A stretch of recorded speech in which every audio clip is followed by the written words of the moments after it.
আমার প্রিয় দশম শ্রেণীর শিক্ষার্থী বন্ধুরা, কেমন আছো সবাই? আশা করি ভালো আছো। শিবম কোচিং সেন্টারে তোমাদের সকলকে স্বাগতম। আজকে আমি তোমাদের পাঠ্য মানিক বন্দ্যোপাধ্যায়ের সরীসৃপ গল্পগ্রন্থের অন্তর্গত নদীর বিদ্রোহ গল্পটি 1 নম্বরের MCQ, SAQ এবং 3 নম্বরের প্রশ্নোত্তর সহকারে বুঝিয়ে দেব। যারা এবছরের মাধ্যমিক পরীক্ষা দেবে এবং নিউ SLST বেঙ্গলির জন্য যারা প্রস্তুতি নিচ্ছ, তাদের জন্য 1 নম্বরের এবং 3 নম্বরের সংক্ষিপ্ত প্রশ্নগুলি 2 নম্বরের মতো করে কিন্তু আসতে পারে। তাই মাধ্যমিক ও নিউ SLST পরীক্ষার্থীদের জন্য এই ভিডিওটি খুবই গুরুত্বপূর্ণ হয়ে উঠবে। আর বাজারের অনেক বই দেখে আমি সবথেকে যে ভালো মানের যে বইটি, তা থেকে কিন্তু আমি আলোচনাটি করছি। আশা করি এই প্রশ্নগুলি পড়লে তোমাদের ঘুরিয়ে বা যেভাবেই প্রশ্ন আসুক না কেন, তোমরা অনায়াসে সব প্রশ্নের উত্তর করতে পারবে। তাহলে চলো আলোচনাটি শুরু করা যাক। মানিক বন্দ্যোপাধ্যায়ের প্রথম ছোট গল্প অতসী মামি। মানিক বন্দ্যোপাধ্যায়ের প্রকৃত নাম প্রবোধ কুমার বন্দ্যোপাধ্যায়। আমি MCQগুলো আলোচনা করে দিচ্ছি, শুধুমাত্র উত্তরগুলো, না হলে ভিডিওটি অনেক বড় হয়ে যাবে। নদের চাঁদের বয়স 30 বছর। নদের চাঁদ একজন স্টেশন মাস্টার। পরবর্তী প্রশ্ন 5 নম্বর, কিন্তু শৈশবে, কৈশোরে আর প্রথম যৌবনে বড় ছোটর হিসেব আর কে রাখে উক্তিটি কার সম্বন্ধে করা হয়েছে? নদের চাঁদের দেশের নদীটির সম্বন্ধে। নদের চাঁদের স্টেশন মাস্টারি করেছিল কত বছর? 4 বছর। স্টেশন মাস্টার হিসেবে নদের চাঁদ পাস করায় কোন কোন ট্রেন? এখানে প্যাসেঞ্জার ট্রেন, মেল ট্রেন এবং মালগাড়ি তিনটেই হবে, মানে ঘ অ্যান্সার হয়ে যাবে। প্যাসেঞ্জার ট্রেন কটায় রওনা হতো? 4:45-এ। পরবর্তী প্রশ্ন, রেল স্টেশন থেকে ব্রিজের দূরত্ব কত ছিল? প্রায় 1 মাইল। অনবরত বর্ষণের ফলে নদের চাঁদের কতদিন দেখতে পায়নি? 5 দিন। পরবর্তী প্রশ্ন, বৃষ্টি কতদিন ধরে হয়েছিল? 5 দিন ধরে। 5 দিন অনবরত বৃষ্টির পর বর্ষণ থেমেছে কখন? বিকেলের দিকে। পরবর্তী প্রশ্ন, নদীকে ভালোবাসার যে কৈফিয়ত নদের চাঁদ দিতে পারে তা হলো কি? নদীর তীরে তার জন্ম। পরবর্তী প্রশ্ন, এমনভাবে পাগল হওয়া কি তার সাজে? নদের চাঁদ পাগল হয়েছিল কিসের জন্য? নদীর জন্য। পরবর্তী প্রশ্ন, 30 বছর বয়সে নদের চাঁদের পক্ষে কি অস্বাভাবিক? নদীর জন্য মায়া। পরবর্তী প্রশ্ন, রেলের উঁচু বাঁধ ধরে হাঁটতে হাঁটতে নদের চাঁদ কল্পনা করবার চেষ্টা করেছিল নদীর বর্ষণপুষ্ট মূর্তি। পরবর্তী প্রশ্ন, নদের চাঁদ কোথায় বসে নদীকে দেখত? ধারক স্তম্ভের শেষ প্রান্তে। তারপরে, তাহাকে বিশ্বাস নাই, তাহাকে বলতে বোঝানো হয়েছে কাকে? নদীর ব্রিজকে। 19 নম্বর, শুকনো নদীকে মনে হতো দুরারোগ্য ব্যাধিগ্রস্ত মানুষের মতো। নদীর চাঞ্চল্য যেন পরিপূর্ণতার প্রকাশ।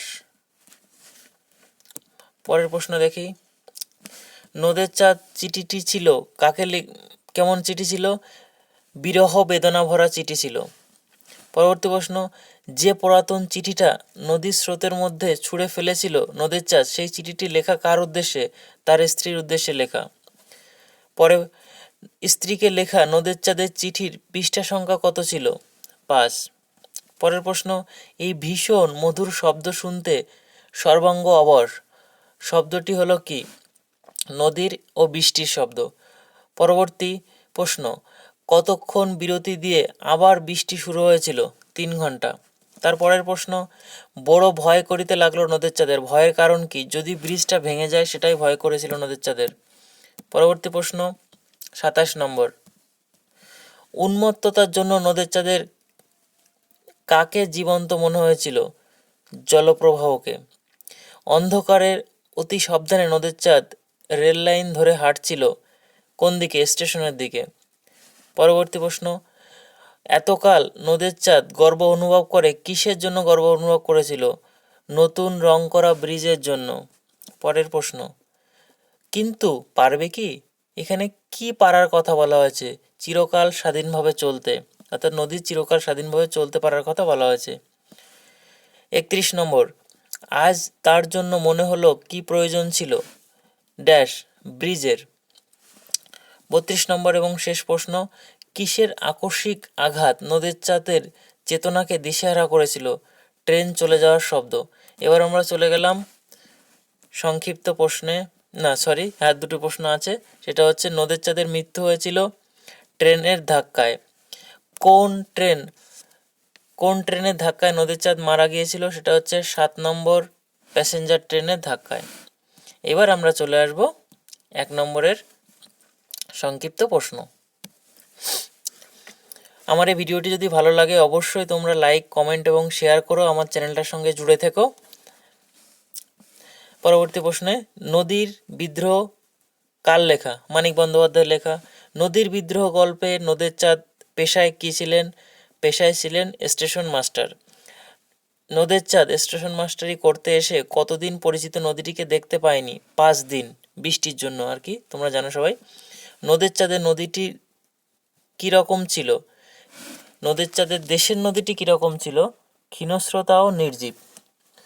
নদীকে না দেখতে পেয়ে নদের চাঁদের অবস্থা কীরকম হয়েছিল? নদীকে না দেখতে পেয়ে নদের চাঁদের অবস্থা ছেলে মানুষের মতো হয়েছিল। সে ছোট ছেলের মতো ঔৎসুক্য বোধ করেছিল নদীকে দেখার জন্য। নদের চাঁদ নদীকে ভালোবাসার কৈফিয়ত কী ছিল? নদের চাঁদ নদীর ধারে জন্মেছে, নদীর ধারেই মানুষ হয়েছে। নদী যেন তার চিরপরিচিত আপনজন, তাই নদীকে সে ভালোবেসেছে। পরবর্তী প্রশ্ন, 5 দিন পর নদীকে দেখে নদের চাঁদ কেন স্তম্ভিত হয়েছিল? 5 দিন ধরে বৃষ্টির জল পেয়ে নদী যেন ভয়ঙ্কর হয়ে উঠেছিল, বাঁধ ভেঙে যেন বেরিয়ে আসতে চাইছিল। নদীর এই রূপ দেখে নদের চাঁদ স্তম্ভিত হয়ে গেছিল। কোথায় বসে নদের চাঁদ প্রতিদিন নদীকে দেখত? নদের চাঁদ ব্রিজের মাঝামাঝি ইট, সুরকি আর সিমেন্ট দিয়ে গাঁথা ধারক স্তম্ভের শেষ প্রান্তে বসে নদীকে দেখত। নদের চাঁদ এর উপর কিসের দায়িত্ব ছিল? নদের চাঁদ স্টেশন মাস্টার ছিল, তাই সারাদিন ও রাতে যে সমস্ত মেল, প্যাসেঞ্জার ও মালগাড়িগুলি তীব্র বেগে ছুটে চলে তাদের গতিবেগকে নিয়ন্ত্রণ করার দায়িত্ব ছিল নদের চাঁদের উপর। কিভাবে নদীতে আবর্ত রচনা হয়েছিল?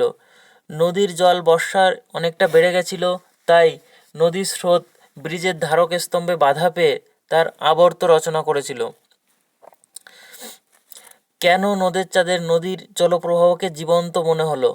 বৃষ্টির জল পেয়ে নদীর জলপ্রবাহ উন্মত্ত হয়ে উঠেছিল, আর এই উন্মত্ততার জন্য নদের চাঁদের নদীর জলপ্রবাহকে জীবন্ত মনে হয়েছিল।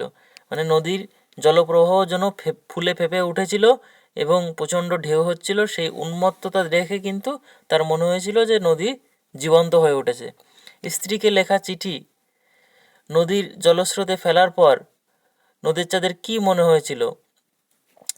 স্ত্রীকে লেখা চিঠি নদীর জলস্রোতে ফেলার পর নদের চাঁদের মনে হলো জীবন্ত জলপ্রবাহ চিঠিটিকে যেন তাড়াতাড়ি লুকিয়ে ফেলেছে। পরবর্তী প্রশ্নে চলে আসি আমরা। নদের চাঁদ কখন মনে হলো তার সর্বাঙ্গ অবশ ও অবসন্ন হয়ে আসছে? নদী থেকে উঠে আসা অশ্রুতপূর্ব একটা শব্দের সঙ্গে বৃষ্টির ঝমঝম শব্দ মিশিয়ে যেন সঙ্গত সৃষ্টি করেছিল।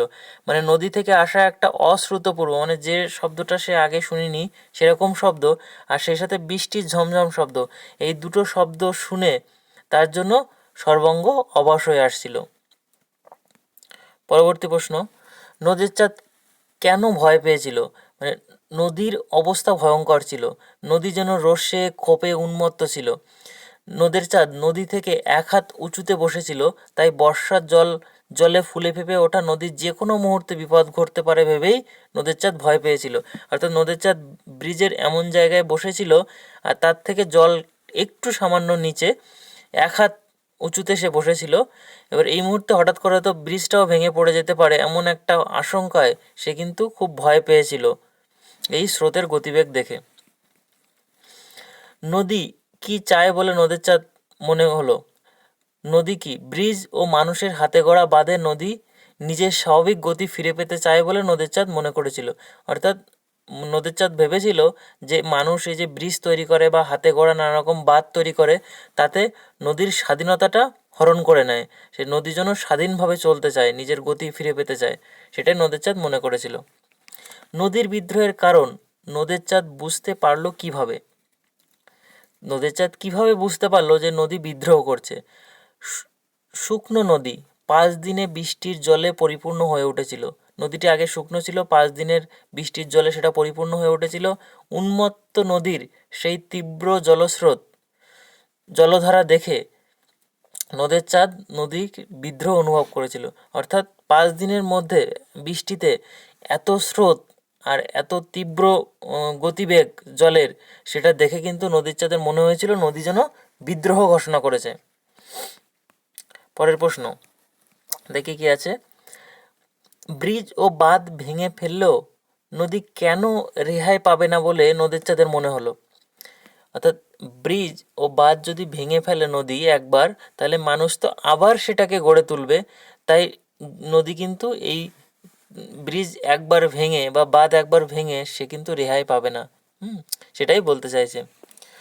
পরের প্রশ্ন, স্টেশন মাস্টারি করতে এসে পরিচিত হওয়া নদী আর নদের চাঁদের দেশের নদীর মধ্যে পার্থক্য কী ছিল? স্টেশন মাস্টারি করতে এসে পরিচিত হওয়া নদীটি ছিল গভীর, প্রশস্ত। অর্থাৎ তার বাড়ির যে নদীটি সেটা কিন্তু ছিল সংকীর্ণ এবং শুষ্ক।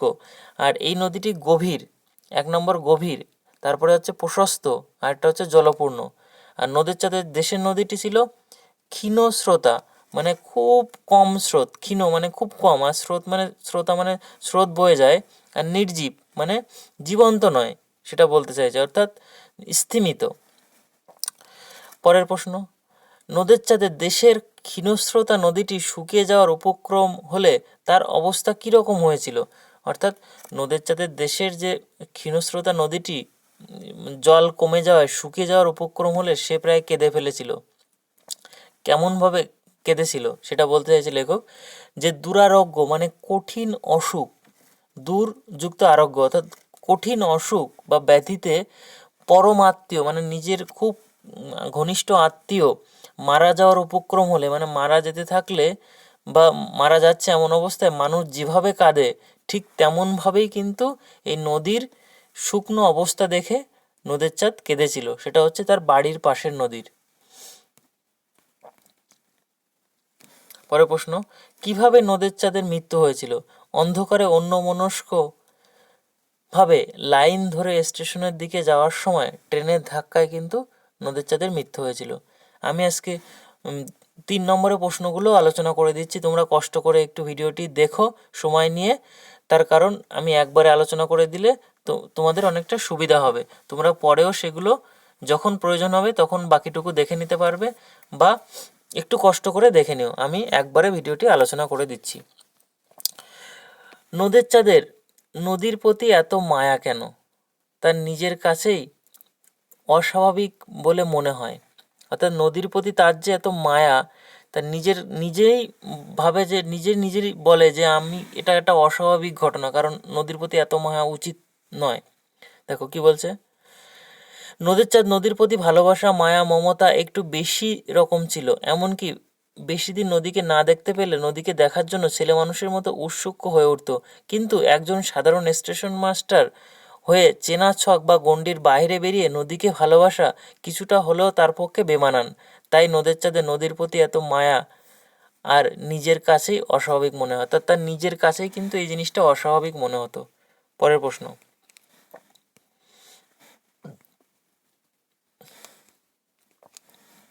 নদীর জন্য এভাবে পাগল হওয়া কি তার সাজে? কে কেন এরূপ প্রশ্ন করেছে? অর্থাৎ মানিক বন্দ্যোপাধ্যায়ের নদীর বিদ্রোহ গল্পের নায়ক নদের চাঁদ নদীর জন্য পাগল হতো। পেশায় সে ছিল স্টেশন মাস্টার। ছোট হোক বড় হোক, স্টেশন মাস্টারের কাজ দায়িত্বপূর্ণ। দিনরাত মেল, প্যাসেঞ্জার এবং মালগাড়িগুলি ছোটাছুটি নিয়ন্ত্রণ করার দায়িত্ব যাদের, নদের চাঁদও তাদের মধ্যে একজন। ঝুঁকিপূর্ণ কাজ ভুলে সবসময় নদীর জন্য পাগল হওয়া তার সাজে না। তাই নদের চাঁদ নিজেকেই এই প্রশ্নটি করেছিল যে নদীর জন্য পাগল হওয়া তার কি সাজে? তার সাজে না, সেটা নিজেও জানে। পরের প্রশ্ন, নদীকে এভাবে ভালোবাসার একটা কৈফিয়ত নদের চাঁদ দিতে পারে? কোন প্রসঙ্গে কথা বলা হয়েছে? কি কৈফিয়ত নদের চাঁদ দিতে পারে? অর্থাৎ নদীকে যে সাথে ভালোবাসে তার একটা কৈফিয়ত সে কিন্তু দিতে পারে যে না, আমি এই কারণে নদীকে ভালোবাসি, এই জন্য আমি নদীকে এত মন থেকে স্নেহ করি বা ভালোবাসি। তার একটা কৈফিয়ত কিন্তু সে দিতে পারে। এবার প্রথমে 1 নম্বর প্রশ্ন এসেছে কোন প্রসঙ্গে বলা হয়েছে আর কি কৈফিয়ত দিতে পারে। তাহলে প্রথমটা আগে কি বলছে দেখি। মানিক বন্দ্যোপাধ্যায়ের লেখা নদীর বিদ্রোহ গল্পে নদের চাঁদ পেশায় ছিল একজন স্টেশন মাস্টার, কিন্তু একজন সাধারণ স্টেশন মাস্টার হয়ে নদীর প্রতি এরকম টান, নদীর জন্য এভাবে পাগল হওয়া খানিকটা অস্বাভাবিক বলে মনে হলে নদের চাঁদের নদীকে এভাবে ভালোবাসার একটা কৈফিয়ত দেওয়ার কথা লেখক এখানে বলেছেন। অর্থাৎ সেই প্রসঙ্গে বলেছে, অর্থাৎ তার সে যে একটা কৈফিয়ত দিতে পারে সেই প্রসঙ্গে এটি বলা হয়েছে। কৈফিয়তটা সে কী দেয় দেখো, যে তার শৈশব কৈশোর যৌবনের সঙ্গে জড়িয়ে আছে নদী।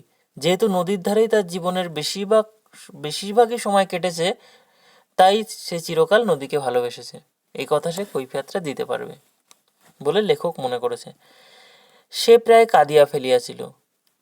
কি কারণে সে প্রায় কেঁদে ফেলেছিল? আমি কিন্তু আগেও আলোচনা করেছি যে নদের চাঁদ কেন কেঁদেছিল। অর্থাৎ তার সেই গ্রামের নদীটি একসময় শুষ্ক হয়ে যাওয়ায় সে কিন্তু কেঁদে ফেলেছিল। দেখো কিভাবে লিখতে হবে প্রশ্নটা, যে নদের চাঁদের কাছে নদী হলো জীবন্ত মানুষের প্রতিমূর্তি। জলপূর্ণ নদী, অর্থাৎ নদের চাঁদের কাছে একটা মানুষ যেমন, নদীটাও ঠিক তেমন। জলপূর্ণ নদী তার কাছে প্রায় প্রাণময় মানুষের মতো। অর্থাৎ নদী যখন জলপূর্ণ থাকে সেটা কিন্তু তার কাছে মনে হয় যেন যে প্রাণ সহকারে মানুষ যেমন থাকে ঠিক তেমনই। একবার সে তার জন্মভূমির নদীটিকে শুকিয়ে যেতে দেখেছিল। সেবার অনাবৃষ্টির বছর ছিল। একবার তার গ্রামের নদীটা শুকিয়ে গেছিল, সেবার বৃষ্টি না হয়, তাই নদীর ক্ষীণ স্রোতধারা প্রায় বিশুষ্ক হয়ে পড়েছিল। অর্থাৎ নদীর ক্ষীণ স্রোতধারা, অর্থাৎ ক্ষীণ মানে খুব কম স্রোতের ধারা, সেটা কিন্তু একদম শুষ্ক হয়ে গেছিল। নদীর শুকিয়ে যাওয়া নদের চাঁদের কাছে মানুষের মৃত্যুর সমতুল্য। অর্থাৎ মানুষ যেমন নিস্তেজ হয়ে যায় আস্তে আস্তে, নদীও তেমনি শুকিয়ে গেলে নদের চাঁদের মনে হতো যে সে মারা যাচ্ছে বা মারা যাওয়ার সমতুল্য। তাই কিন্তু সে সেই নদীটির জন্য কেঁদেছিল। পরবর্তী প্রশ্ন, ওই একই ধরনের প্রশ্ন। দুরারোগ্য ব্যাধিতে ভুগিতে পরমাত্মা মরিয়া যাইবার উপক্রম করিলে মানুষ যেমন কাঁদে। কেন কথা বলা হয়েছে? অর্থাৎ আমি একটু আগেও বলে দিলাম যে কঠিন অসুখে মানুষ যেমন মারা গেলে বা দূরের আত্মীয় কেউ মারা যেতে থাকলে মানুষ যেমনভাবে কাঁদে, এই ঠিক তেমনভাবে যখন তার মানিক বন্দ্যোপাধ্যায়ের অর্থাৎ লেখকের, বা এখানে নদের চাঁদের, মানিক বন্দ্যোপাধ্যায়ের নয়, নদের চাঁদের গ্রামের নদীটি যখন শুকিয়ে যাওয়ার উপক্রম হয়েছিল, সে তখন কিন্তু কেঁদেছিল।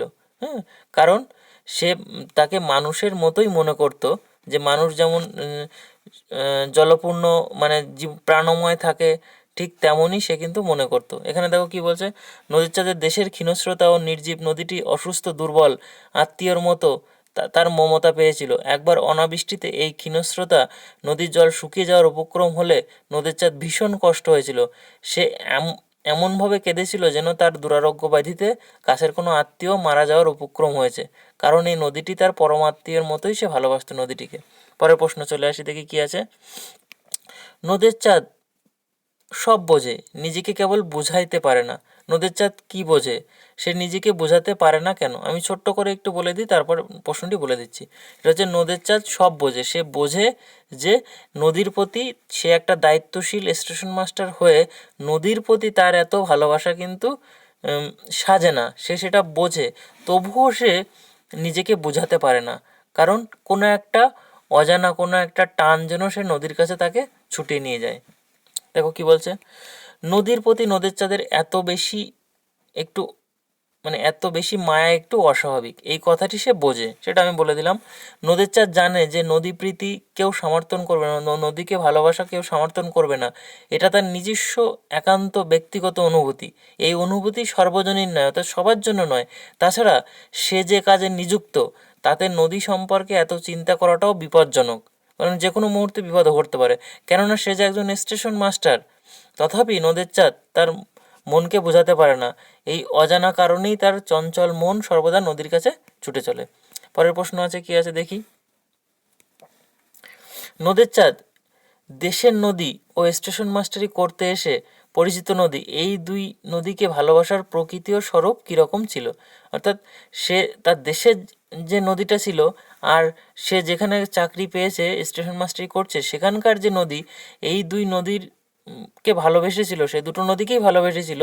তার দুটো নদীকে ভালোবাসার প্রকৃতি ছিল আলাদা, সেটা আমরা এখানে বলে দিচ্ছি। দেখো, নদীর চাঁদ দেশের নদী ক্ষীণস্রোতা নদী, সে অসুস্থ দুর্বল আত্মীয়ের মতো তার মমতা পেয়েছিল। নদীর জল শুকিয়ে এলে নদীর চাঁদ পরমাত্মীয়ের বিয়োগ ব্যথায় কেঁদেছিল। এটা হচ্ছে প্রথম নদীটা। দ্বিতীয় নদীটা কি?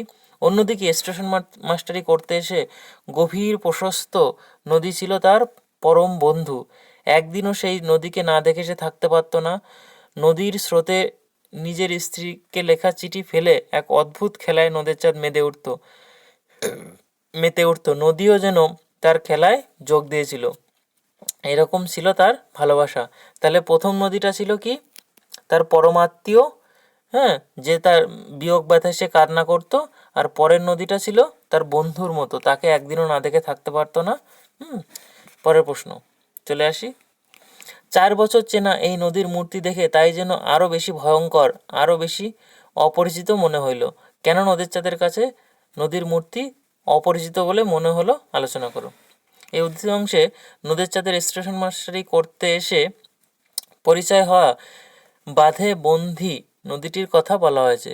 এই নদী গভীর, প্রশস্ত ও জলপূর্ণ, কিন্তু প্রবল বর্ষায় 5 দিন সে নদীকে দেখতে যেতে পারেনি। 5 দিন পরে নদীর চাঁদ দেখল নদীর যেন তার বন্দিদশা থেকে মুক্তি পাওয়ার জন্য বিদ্রোহ করছে। নদীর গাঢ় পঙ্কিল জল ফুলে ফেঁপে ছুটে চলেছে। নদীর এই ভয়ঙ্কর রূপ নদীর চাঁদ আগে কখনো দেখেনি, তাই তার কাছে এই অপরিচিত মনে হয়েছিল।